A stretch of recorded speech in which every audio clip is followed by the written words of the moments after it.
I think the significance is, first of all, to turn professional at 14 and then find yourself as still just a boy at 17. You know, you're fighting as top of the bill at the Albert Hall. Also, you know, he won the world title at 19, and so he remains Britain's youngest ever world champion. And that can't be beaten these days. Even though, you know, you had Amir Khan that was, you know, he was stating that he wanted to become Britain's youngest ever world champion.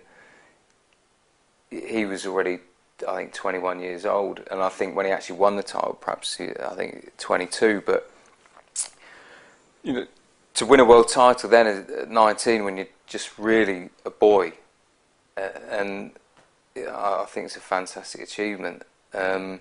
81 professional fights with only 5 losses, you know, and also McGranna's stoppage rate was very high for a bantamweight. I just think, as in boxing today,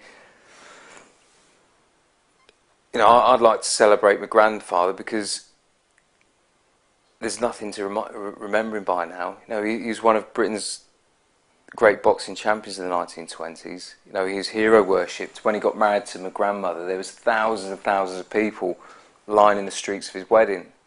In the course of my research, I went down to Southend where his ashes were scattered, and when I went down to the spot where he'd been laid to rest, there wasn't even a brass plaque. So there was nothing at all to remember Teddy Baldock. And you think the achievements in British sport and history that he achieved, there should be something a little bit more than just a brass plaque. And that's really why I'm so happy with the book, because the book now sits in the British Library, and that's where it will stay, and it's a documented history of his achievements. Well, you'd have to gauge it, I suppose, with his marriage. I think there was 3 different film companies that filmed the marriage. There's Movietone News there, Pathé were there, Gaumont. 3 different film companies. It made the front pages of Daily Mirror, the whole back page of the Daily Sketch, and even the leading up to the wedding.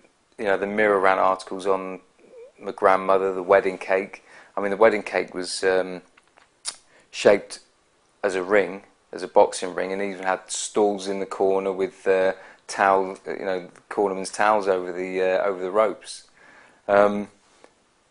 Also, whenever he fought, there'd be an evening newspaper that would carry the results of the fights. You know, people would be waiting to hear the results of his fights. And when he fought in some of the open arenas, Clapton, Blackpool, you know, you'd have gates of 20, 30, 40,000 people. So that was the sort of numbers that his popularity would command. You know, when he fought for the world title, there was 20 odd charabangs left the East End to travel to you know, the Albert Hall to watch him fight. And I suppose that you have to gauge his popularity on that. Perhaps if he was a fighter today, you know, Hello magazine would be queuing up for his wedding pictures and such like.